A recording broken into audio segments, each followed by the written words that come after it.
ओम गणेश हर हर महादेव जय सिया राम। सर्वप्रथम तो आप सभी को आने वाली यह निर्जला एकादशी अर्थात भीमसेन या भीमसेनी या फिर भीम एकादशी की आप सभी को बहुत सारी शुभकामनाएं। अब इस विषय में भी बहुत सारा कन्फ्यूजन चल रहा है, बहुत लोगों ने प्रश्न पूछा है, बहुत लोगों ने वीडियो के नीचे भी कमेंट बॉक्स में पूछा है कि निर्जला एकादशी के विषय में इस बार क्या सब कुछ है वो मैं आपको बताऊं। आज मैं आपको वही बताने वाला हूं कि हमारे देश में निर्जला एकादशी कब है, 24 जून, 25 जून या फिर 26 जून को। अगर आपको आज का यह विषय वीडियो पसंद आए तो लाइक कीजिएगा, शेयर कीजिएगा, चैनल पर नए हो तो सब्सक्राइब कीजिएगा। तो चलिए शुरू करते हैं। तो सर्वप्रथम ये जाने कि हमारे देश में इस बार जो निर्जला एकादशी का व्रत करना रहेगा वो होगा 25 जून बृहस्पतिवार अर्थात 25 जून गुरुवार को ही निर्जला एकादशी का व्रत करना रहेगा। किंतु यह तिथि का आरंभ कब हो रहा है, इसका समापन कब होने वाला है या होगा, वो 24 जून को यह एकादशी आरंभ होगी और शाम के 6:12 से शुरू होकर के 25 जून शाम के अर्थात रात्रि के 8:09 को यह एकादशी तिथि के अनुसार समाप्ति होगी। पारण कब करना रहेगा फिर, तो पारण जो है वह 26 जून को प्रातःकाल 5:25 से लेकर के 8:13 के बीच का समय जो रहेगा वो पारण खुलने का रहेगा। संक्षिप्त में आपको पुनः रिपीट करके कह दूं तो 26 जून को ही जो है 25 जून को ही जो है यह एकादशी व्रत करना रहेगा।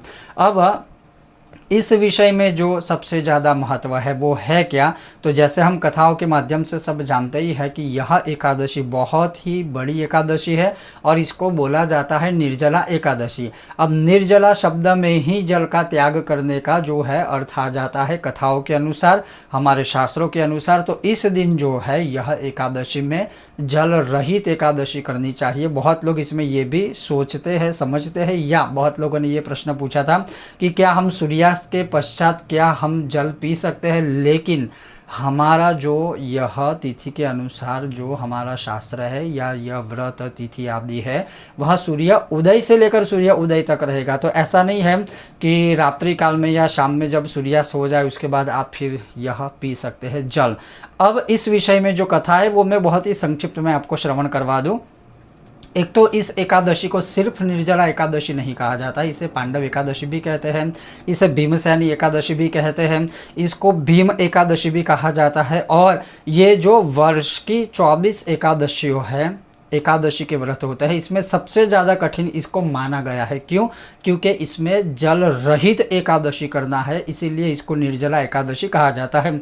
महाभारत से लेकर के भविष्य पुराण से लेकर के पद्म स्कंद पुराण से लेकर के धर्म निर्णय सिंधु में आपको इसका प्रमाण भी मिल जाएगा। अब इसकी बहुत ही संक्षिप्त कथा में अगर कहूँ तो महाभारत काल में जब महर्षि वेदव्यास ने पांडवों को धर्म कर्म अर्थ मोक्ष चतुर्विध पुरुषार्थ के लिए जब उनको उपवास के विषय में, व्रत के विषय में जो अर्थ समझाया था, तब उसमें भीमसेन अर्थात भीम बहुत चिंतित हुए क्योंकि वो भूखे रह नहीं सकते थे और बिना पानी के भी, जल के बिना भी वो रह नहीं सकते थे।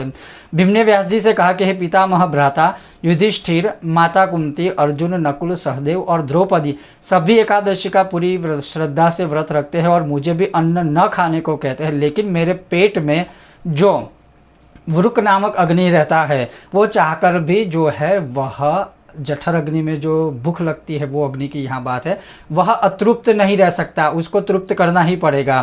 मैं भगवान की पूजा दान आदि सब करता हूँ लेकिन भोजन के बिना कभी भी रह नहीं सकता हूँ, तो इसलिए मुझे कोई उपाय बताइए जिससे मैं इन एकादशियों का पुण्य प्राप्त कर पाऊँ।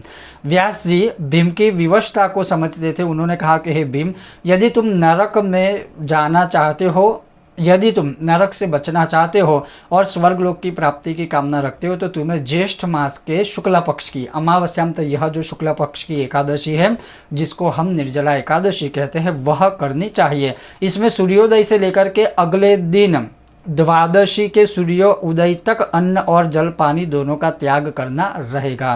व्यास जी ने आगे कहा, जो व्यक्ति इस अत्यंत कठिन व्रत को पूरी निष्ठा से रखता है उसे साल भर की 24 एकादशियों के बराबर पुण्य फल प्राप्त होता है और मृत्यु के पश्चात वह भगवान वैकुंठ के धाम में, विष्णु के धाम में चला जाता है। महर्षि व्यास की बात सुनकर भीमसेन ने उन्हें इस कठिन व्रत को रखने का संकल्प किया और पूरी निष्ठा के साथ इसे पूरा भी किया। व्रत के प्रभाव से वह भूख प्यास पर विजय पा सके, इसी कारण इसे भीमसेनी एकादशी भी उसके बाद कहने लगे। अब इसकी विधि क्या है, पूजा विधि क्या है, तो देखिए अगले दिन अर्थात दशमी तिथि की रात्रि काल सायंकाल से ही जो है अच्छे सात्विक नियमों का पालन करना है, ब्रह्मचर्य का पालन करना है, भूमि शयन आदि करना है। फिर 25 तारीख को प्रातःकाल जब यह निर्जला एकादशी तिथि का आरंभ होने वाला है, उस समय पर आपको अपना जो भी नित्य पूजा पाठ आदि है या जो भी आप अपना नित्य कर्म करते हो वो कर लीजिए। जैसे स्नान हो गया, उसके पश्चात भगवान सूर्य को अर्घ्य देना हो गया, फिर अपनी नित्य पूजा पाठ हो गया।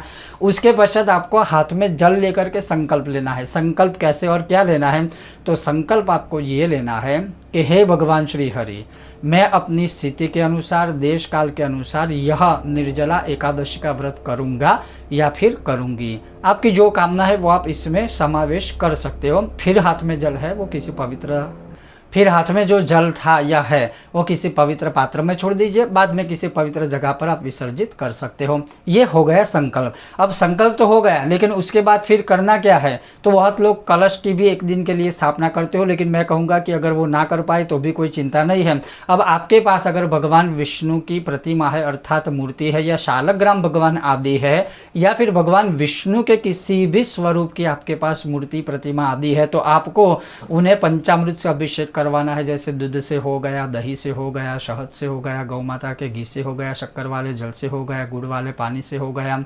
गन्ने के रस से हो गया, फलों के रस से हो गया। भगवान को संक्षिप्त में कहे तो अलग अलग प्रकार के रसों से अभिषेक करवाइए।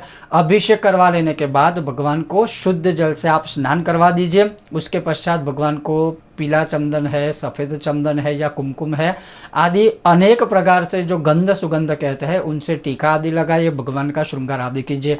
उसके पश्चात जो है भगवान के सामने धूप और दीप, धूप जो प्रॉपर सही धूप रहता है वह धूप प्रज्वलित करके भगवान को अर्पण करें। गौ माता के घी का दिया भगवान को समर्पित कर दीजिए। और उसके पश्चात जो है भगवान के सन्मुख बैठ करके आप ओम नमो भगवते वासुदेवाय की 12 माला कर सकते हैं, या विष्णु सहस्त्र का एक पाठ भी कर सकते हैं।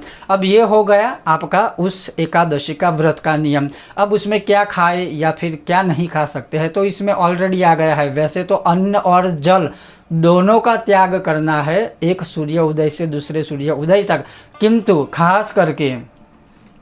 खास करके अगर हम बात कहें कि फलाहार के स्वरूप में सिर्फ फल खा करके जल को नहीं ग्रहण करना है, बाकी अन्य कोई भी विकल्प ना खोज करके सिर्फ फलों का आहार करके भी आप चाहे तो कर सकते हैं। अन्यथा यहाँ तो शब्दशः प्रयोग ये किया गया है कि अगर आपको 2400 एकादशियों का फल प्राप्त करना है तो फिर आपको अन्न और जल दोनों का ही त्याग करना चाहिए, लेकिन जल को तो नहीं ही ग्रहण करना चाहिए। एक ये हो गया। उसके बाद जो है आप पूरे दिन भगवान का चलते फिरते उठते बैठते अपने काम करते समय भी मन में भी ओम नमो भगवते वासुदेवाय का स्मरण कर सकते हो। फिर रात्रि काल में जगराता अर्थात जागरण का महत्व रहता है, तो आपसे जितना भी अधिक समय तक जगा जाए, जागरण हो पाए, आप जागरण कीजिए। और जागरण करते समय भी ओम नमो भगवते वासुदेवाय की माला कीजिए, या फिर भगवान के सन्मुख बैठ करके विष्णु सहस्त्र के पाठ कीजिए, या फिर नारायण कवच के पाठ कीजिए, या फिर हरि स्तोत्र के पाठ कीजिए। अगर संक्षिप्त में कहे तो भगवान श्री हरि का स्मरण कीजिए, जहां तक आप जाग सकते हो वहां तक। अब ये हो गया पूरी रात्रि काल के एकादशी तक के नियम। फिर दूसरे दिन जो पारण का समय मैंने आपको बताया, उस पारण के समय का एक विधान ये रहता है कि आपने जो अगले दिन अर्थात एकादशी का जो संकल्प लिया था उसमें से मुक्त होने के लिए पुनः आप जो है प्रातःकाल स्नान आदि कर लीजिए। फिर भगवान के सन्मुख पुनः भगवान के सामने बैठ जाइए, गौ माता के घी का दिया प्रज्वलित कीजिए, धूप बत्ती प्रज्वलित कीजिए और यथाशक्ति भगवान का पुनः स्मरण कीजिए, नमन कीजिए, माला कीजिए। और उसके पश्चात भगवान की आरती करके फिर भगवान से क्षमा याचना करके आपको हाथ में पुनः जल लेना है और आपको बोलना है कि कल मैंने जो निर्जला एकादशी का व्रत रखा था वो मैं आज आपको समर्पित कर रहा हूँ या कर रही हूँ, आप स्वीकार कीजिए। और हे भगवान नारायण, मुझसे इस व्रत में कोई भी गलती हुई हो तो आप मुझे क्षमा कीजिएगा। बस इस प्रकार से पूरा आप व्रत खोल दीजिए, इसमें सब कुछ आ जाता है। अब कौन यह व्रत ना करे तो अच्छा है, हालांकि सबको करना चाहिए, किंतु फिर भी देश काल के अनुसार जबरदस्ती कभी भी व्रत नहीं करना चाहिए। इन लोगों को जो बहुत बीमार है, जो बहुत बीमार रहते हैं, जो अस्वस्थ है, जो बहुत दवाइयाँ लेते हैं 2-3 समय, और जो गर्भवती है, बहुत छोटे बच्चे हैं और बहुत बड़े बुजुर्ग हैं, उनको व्रत करने की आवश्यकता नहीं है, लेकिन भगवान का स्मरण वो अवश्य कर सकते हैं। तो इस प्रकार से आप यह निर्जला एकादशी का व्रत कर सकते हो, जो इस बार 25 जून बृहस्पतिवार अर्थात गुरुवार को ही हमारे भारत देश में मनाई जाएगी और रहेगी। ये था आज का विषय और वीडियो। अगर आपको यह वीडियो पसंद आया हो तो लाइक कीजिएगा, शेयर कीजिएगा, चैनल पर नए हो तो सब्सक्राइब कीजिएगा। ओम गणेश, हर हर महादेव, जय सिया राम।